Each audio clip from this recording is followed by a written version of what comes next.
Hello my dear student, most welcome to you in my YouTube channel Nalanda institute Mahoba GS special class. आज का topic रहेगा पेशवा या मराठों का अष्टप्रधान। किसी भी सिस्टम को, किसी भी देश काल समय परिस्थिति को चलाने के लिए, किसी वंश को चलाने के लिए प्रशासन की बहुत बड़ी भूमिका होती है। प्रशासन से भी बढ़कर होता है शासन। शिवाजी का प्रशासन या शासन यही हुआ करता था जिसका नाम था अष्टप्रधान। अष्टप्रधान शिवाजी की सहायता के लिए एक मंत्री परिषद हुआ करती थी जिसे अष्टप्रधान के नाम से जाना जाता है, जिसमें 8 मंत्री हुआ करते थे। सभी का कार्य अलग अलग होता था, बेहद महत्वपूर्ण होता था। यदि शासन के कर्ता और धर्ता राजा के सहयोगी योग्य ईमानदार हैं तो शासन प्रशासन बहुत आगे बढ़ता है। शिवाजी की व्यवस्था भी इसी पे आधारित थी। अष्टप्रधानों का शिवाजी के सिस्टम को आगे बढ़ाने में बहुत बड़ा योगदान रहा और शिवाजी का उन पर चमत्कारिक व्यक्तित्व तथा व्यक्तित्व का विकास तथा शिवाजी जैसा नेतृत्व मराठों को बहुत आगे ले गया। अष्टप्रधान में पहला पद हुआ करता था पेशवा प्रधानमंत्री का, जो सबसे महत्वपूर्ण पद हुआ करता था, जिसमें प्रधानमंत्री सभी राजा के बाद इसी का नंबर आता था और सभी मामलों में देखरेख का उत्तरदायित्व पेशवा प्रधानमंत्री का होता था। पेशवा के बाद मजूमदार या अमात्य होता था, जो आय व्यय की देखभाल करता था। राज्य के जितना भी आय हुआ है, व्यय हुआ है, किस तरह से होगा, कहाँ होगा, ये सब काम मजूमदार का होता था।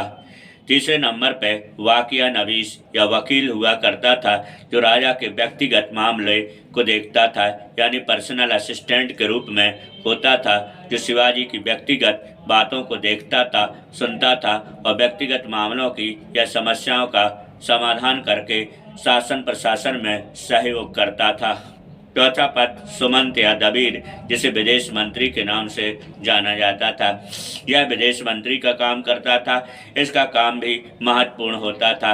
विदेशी देशों, दूसरे देशों से संधि समझौता करना, बातचीत करना सुमंत या दबीर का काम हुआ करता था। नेक्स्ट पॉइंट होता था सुरनबीस।